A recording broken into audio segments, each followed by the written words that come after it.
What up, guys? This is Building in Public Day 9. This is a re-record because the last video was super long. But I'm going to be doing a short recap of, building a vocal booth for a client. If you are here for like business stuff specifically, or here for SEO stuff specifically, let me know in the comments. I will, retarget this video essentially. But for now, we're just going to be talking about meeting with the client, coming up with the requirements for this build out, the obstacles that we may run into, and then our plan for actually building out, as well as future plans, right? So, our goals for this room is to create a standalone isolation booth um, for mostly rap recording, but really just vocalist recording. And so, we need a couple things. We need isolation from outside noise. That includes traffic, that includes the control room, right? The speakers. If he ends up adding a subwoofer, that means the subwoofer. We want to make sure that the vocal clarity is there. So we want to make sure that that room is properly treated. And then we want to beat the price of a pre-made whisper room. That's just one of the brands we were referencing, but just any isolation booth that you could get off the market. And even though this sounds like an easy task, it is far from that. The reasons behind this is because when you build rooms, typically you need space. When you do isolation, you need high density material, which is high budget. Um, and you kind of need to play around with those things. And so, knowing that, we already are going in with a couple obstacles, but we're going to get through them. So, um, the main obstacle is, or I don't even want to say the main obstacle. Um, the things that come with this territory is essentially we're building a room within a larger space. But if we were to just treat that room, it would cost a ton of money because this room is really large. So making an isolation booth is the best option. I initially approached this client with a 12 by 15, which is like a decently, it's still pretty small, but it's a decently sized room.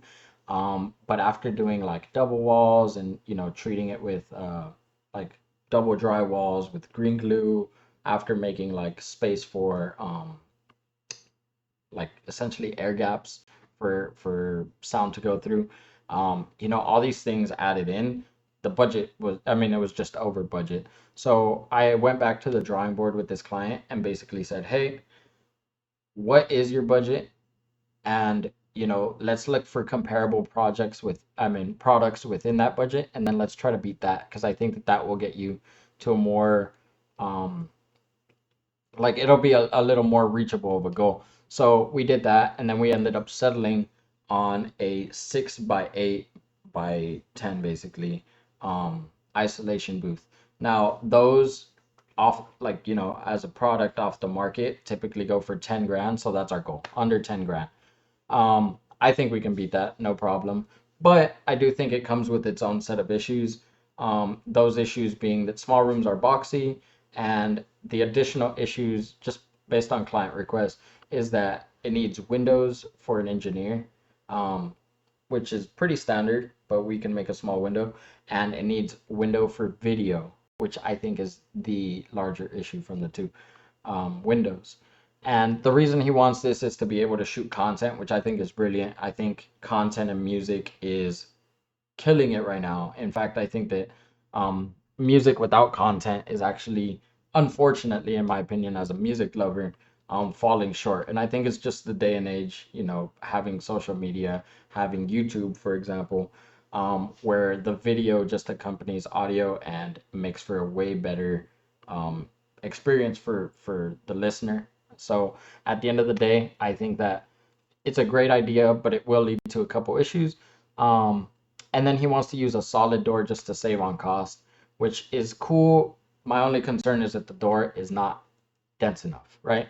If it's not, then we will have to do some additional workarounds that may leave us with like a weak point in the room. And with any room that you're treating, the weakest point of your room is typically the baseline for that room. So I do want to make sure that things are properly isolated at the end of the day. Um, and so with this project, our goal is build that ideal room, or not an ideal room, but build a room within specs of the client's budget, including labor cost and materials, and still provide something that's properly isolated, properly treated, and can still record vocals. So what did we decide to do with this room? We decided to do a single wall. And it's not just an ordinary wall, like a lot of residential buildings are just uh, drywall, sometimes insulation, sometimes not drywall. For this single wall, we're not going to be doing that. We're going to end up doing drywall, right? Acoustical treatment, electrical, the same shenanigans that you see. A resilient channel, just to reduce, one, the surface area, but two, to create an air gap for the wall. This will help with like the low end extension of isolation. I don't think it's a big enough air gap to get really low anyway into the sub frequencies, but based on our space, we're gonna work within that. And then we're gonna add another sheet of drywall. So at that point, I'm gonna get in, test the SPO readings, and see how much isolation this is actually creating. If it seems like it is enough isolation, I'll probably stop there and then treat the room for the frequency issues. But if not, then what I'll end up doing is I'll throw on some green glue and then do another layer of drywall. And I think that that will put us in the best position for sound isolation. Although I will say that it is still not ideal, and that's just because the budget and the size of the room, right? But I think that if just knowing that we're working within that, this is, in my opinion, the closest we'll get to a great room. And I also think that, with treatment, we'll be able to get some good vocal recordings.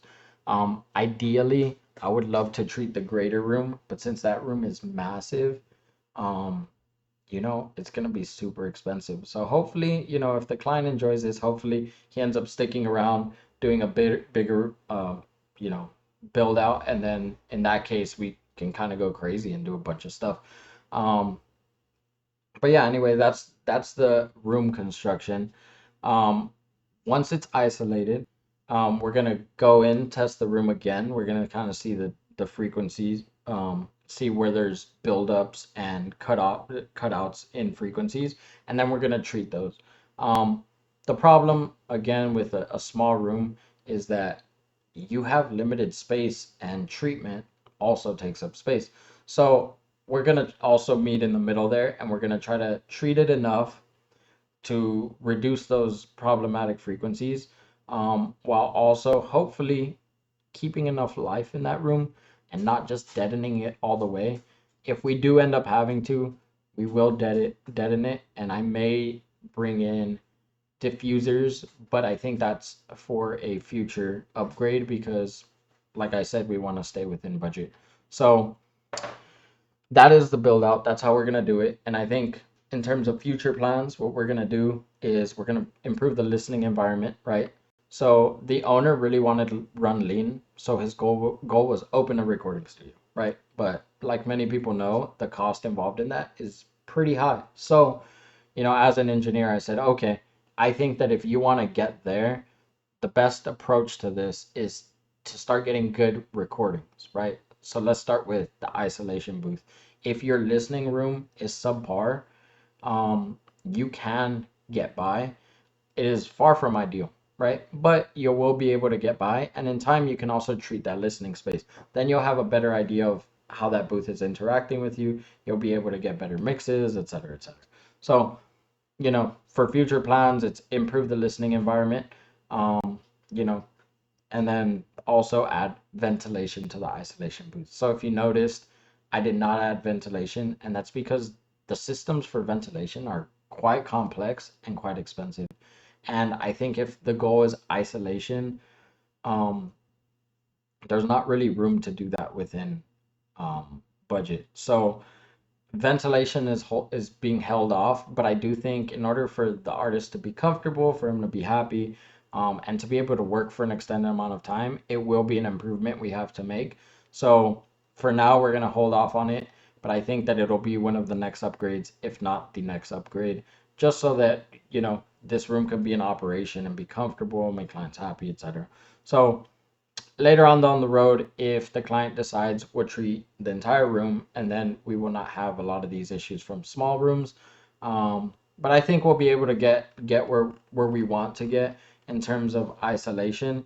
And there are some things that we can do to make the recording experience better, including, monitoring at a lower level, at a lower volume, um, working in headphones and stuff like that. So that's the build out for today. We just started. We did framing. We bought a bunch of material and we basically got our feet down on the ground. We hit the ground running. So I will keep you guys updated. Like I said, if you guys want less of a recap of my day, right, then we'll do that. If you want a more vlog style of my day, let me know as well. But like I said, I'm just having fun doing this, keeping y'all updated, letting you know my experiences. I'll let you guys know how this build goes. I'll let you guys hear, the progress, the difference, and then, hopefully we get a really happy client and then go from there. Anyways, I try to keep this video shorter. Still a bit of a yap fest, but um, like, subscribe, comment your thoughts, and I'll catch you guys tomorrow with tomorrow's Building in Public Day 10. Love y'all.